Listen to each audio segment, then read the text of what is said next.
ताजमहल। जब हम इस नाम को सुनते हैं तो जहन में एक खूबसूरत तस्वीर उभरती है, लेकिन ये सिर्फ एक इमारत नहीं है। ये तो कह सकते हैं पत्थर पर लिखा गया एक आंसू है, वक्त के गाल पर जमा हुआ एक आंसू। तो चलिए आज इस अजूबे के पीछे की कहानी में उतरते हैं और समझते हैं कि ये क्यों बना। और ये सिर्फ मेरी बात नहीं है। देखिए गुरुदेव रविंद्रनाथ टैगोर ने क्या खूब कहा था, वक्त के गाल पर एक आंसू। उन्होंने इसकी रूह को पकड़ लिया था, क्योंकि जानते हैं ये कहानी जितनी मोहब्बत की है उतनी ही दिल टूटने की भी है। और इसकी शुरुआत होती है एक बहुत ही दर्दनाक दास्तां से। तो इस कहानी को समझने के लिए हमें मोहब्बत की शुरुआत से नहीं, बल्कि उसके दुखद अंत से शुरू करना होगा। एक वादा जो गम से पैदा हुआ था। सोचिए, साल है 1631, जगह है बुरहानपुर। दक्कन में एक मिलिट्री कैंप लगा है और उस कैंप के अंदर मुगल सल्तनत का नहीं, पूरी दुनिया का इतिहास बदल रहा था। मुमताज महल शाहजहां के साथ उस अभियान पर थी और अपने 14वें बच्चे को जन्म दे रही थी। लेकिन 30 घंटे, पूरे 30 घंटे की भयानक पीड़ा के बाद उनकी हालत बिगड़ने लगी और 17 जून को मुमताज महल ने शाहजहां की बाहों में ही दम तोड़ दिया। बस सब खत्म। और कहते हैं कि अपनी आखिरी सांसों में मुमताज ने शाहजहां से 2 वादे लिए। पहला वादा यह था कि वो उनके बाद कभी दूसरी शादी नहीं करेंगे, ताकि उनके बच्चों में तख्त के लिए झगड़ा ना हो। और दूसरा वादा ही ताजमहल की नींव बना। उन्होंने कहा कि मेरे लिए एक ऐसा मकबरा बनवाना जैसा इस दुनिया ने कभी ना देखा हो। और इस वादे का, इस गम का शाहजहां पे ऐसा असर हुआ कि दुनिया का सबसे ताकतवर बादशाह अंदर से टूट गया। पूरे 8 दिन उन्होंने खुद को एक कमरे में बंद कर लिया, किसी से नहीं मिले, कुछ नहीं किया। और जब वो 8 दिन बाद बाहर निकले ना, तो लोग हैरान रह गए। सिर्फ 39 साल के शाहजहां के बाल पूरी तरह सफेद हो चुके थे, एक झटके में। तो इतना गहरा गम आखिर क्यों? क्योंकि इस गम के पीछे एक उतनी ही गहरी, एक बेमिसाल मोहब्बत की कहानी थी। तो चलिए अब जरा वक्त में पीछे चलते हैं और उस कहानी को देखते हैं जिसने इस अजूबे को जन्म दिया। ये कहानी शुरू होती है 1607 में, आगरा के मशहूर मीना बाजार में।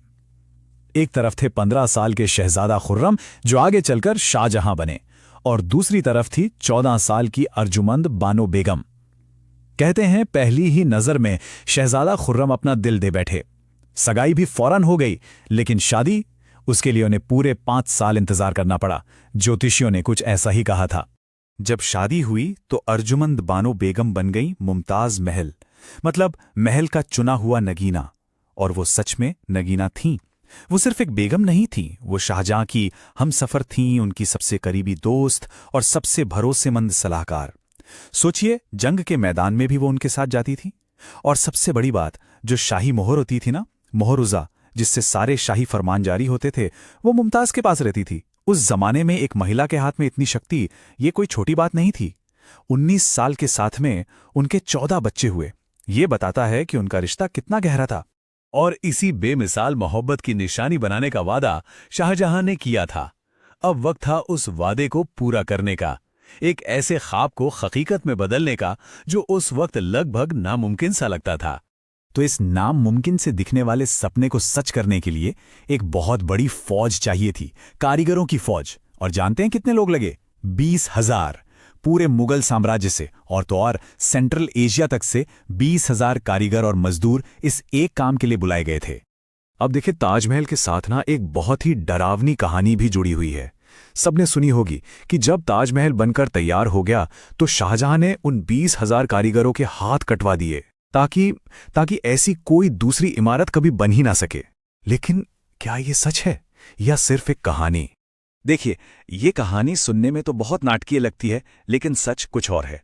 जितने भी ऐतिहासिक दस्तावेज हैं, चाहे वो मुगलों के हों या उस दौर में भारत यात्रियों के, कहीं भी हाथ काटने का जिक्र नहीं है। तो फिर ये बात आई कहां से? असल में जो कारीगर थे, उनके साथ एक कॉन्ट्रैक्ट किया गया था, एक तरह का करारनामा, कि वो ऐसी कोई दूसरी इमारत बनाने के लिए कहीं और काम नहीं करेंगे। इसी बात को मुहावरे में कहा जाता था, हाथ बांध दिए। मतलब उन्हें एक तरह से रोक दिया गया और इसके बदले में उन्हें जिंदगी भर की पेंशन दी गई। तो हाथ काटे नहीं गए, बल्कि उन्हें इतना पैसा दिया गया कि उन्हें कहीं और काम करने की जरूरत ही ना पड़े। बल्कि इनमें से कई कारीगरों ने तो बाद में दिल्ली में शाहजहां के दूसरे प्रोजेक्ट्स पर भी काम किया। और इस प्रोजेक्ट का स्केल, अरे वो तो कल्पना से भी परे था। आप अंदाजा लगाइए, इसे बनाने में 1-2 साल नहीं, पूरे 22 साल लग गए। जो सफेद संगमरमर आप देखते हैं, उसे लाने के लिए 1000 हाथियों का इस्तेमाल हुआ था। 1000। और जो दीवारों में नगीनों की तरह जले हुए पत्थर हैं, वो कोई 1-2 तरह के नहीं हैं। पूरे 28 अलग अलग तरह के कीमती पत्थर हैं, जिन्हें तिब्बत से, चीन से, अफगानिस्तान से, मतलब दुनिया भर से मंगवाया गया था। ताजमहल सिर्फ खूबसूरत ही नहीं है, ये इंजीनियरिंग का एक कमाल का नमूना भी है। एक छोटा सा सीक्रेट बताता हूं। ये जो 4 मीनारें हैं ना, ये एकदम सीधी खड़ी नहीं है। जी हाँ, ये हल्की सी, बस जरा सी बाहर की तरफ झुकी हुई हैं, और ऐसा जानबूझकर किया गया है। इसके 2 कारण हैं। एक, इस झुकाव की वजह से जब हम दूर से देखते हैं तो हमारी आंखों को ये बिल्कुल सीधी नजर आती हैं। इसे ऑप्टिकल इल्यूजन कहते हैं। और दूसरा, जो ज्यादा जरूरी है, कि खुदा ना खास्ता अगर कभी कोई बड़ा भूकंप आए तो ये मीनारें बाहर की तरफ गिरेंगी, और जो मुख्य गुंबद है जहां मुमताज की कब्र है, वो बिल्कुल महफूज रहेगा। है ना कमाल की सूझ? तो ताजमहल तो बनकर तैयार हो गया, मोहब्बत की एक निशानी जो हमेशा के लिए अमर हो गई। लेकिन जिसने इसे बनवाया, उस शाहजहां की कहानी का अंत बहुत ही दुखद हुआ। विडंबना देखिए, जिस सल्तनत के वो बादशाह थे, वही उनके लिए एक सोने का पिंजरा बन गई।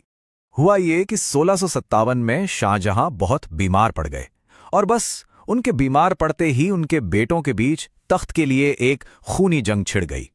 इस जंग में जीत हुई उनके बेटे औरंगजेब की।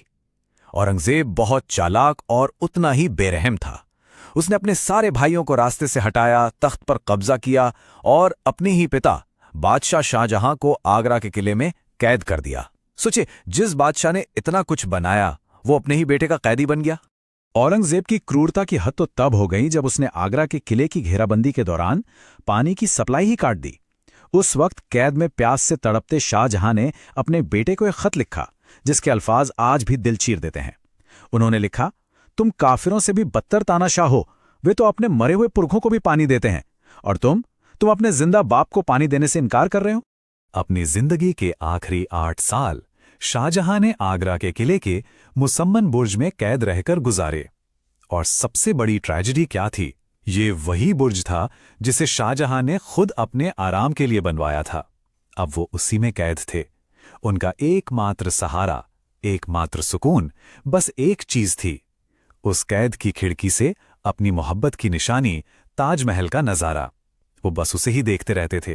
तो इस तरह 1666 में शाहजहां इस दुनिया से चले गए, लेकिन उनकी मोहब्बत की कहानी, उनकी विरासत संगमरमर में ढलकर आज भी हमारे सामने खड़ी है। पर कहानी अभी खत्म नहीं हुई है। चलिए देखते हैं कि इस विरासत का और खुद शाहजहां का आखिरी सफर कैसा रहा। कहते हैं औरंगजेब की अपने पिता के लिए नफरत उनकी मौत के बाद भी कम नहीं हुई। देखिए, ताजमहल का जो डिजाइन है वो परफेक्ट सिमेट्री पर बना है। मतलब अगर आप बीच से एक लाइन खींचें तो दोनों तरफ सब कुछ एक जैसा है, एकदम संतुलित, हर एक चीज सिवाय एक के, और वो है खुद शाहजहां की कब्र। जब शाहजहां की मौत हुई तो उनकी कब्र को मुमताज की कब्र के ठीक बगल में रख दिया गया। ये वो अकेली चीज है जो ताजमहल की परफेक्ट सिमेट्री को तोड़ती है। ऐसा लगता है जैसे ये औरंगजेब का अपने पिता की बनाई सबसे खूबसूरत चीज में एक आखिरी ना मिटने वाला दाग छोड़ने का तरीका था। और सिर्फ औरंगजेब ने ही नहीं, वक्त ने भी ताजमहल पर बहुत सितम किए। वक्त के साथ साथ इसे कई बार लूटा गया। जानते हैं, इसका जो सबसे ऊपर का कलश था वो पहले ठोस सोने का था, उसे पिघला दिया गया। इसके दरवाजे चांदी के थे, उन्हें भी 1764 में उखाड़कर पिघला दिया गया। यहां तक कि मुमताज की कब्र पर जो मोती और हीरो से जड़ी चादर चढ़ाई गई थी, उसे भी लूट लिया गया। मतलब आज हम जो ताजमहल देखते हैं ना, वो उसकी असली शान की बस एक परछाई है। आज ताजमहल को किसी लुटेरे से खतरा नहीं है। आज इसका दुश्मन कुछ और है, और वो है प्रदूषण। इसके पास से बहने वाली यमुना नदी अब इतनी प्रदूषित हो चुकी है कि उसमें पनपने वाले कीड़े ताजमहल के सफेद संगमरमर पर हरे हरे दाग छोड़ रहे हैं।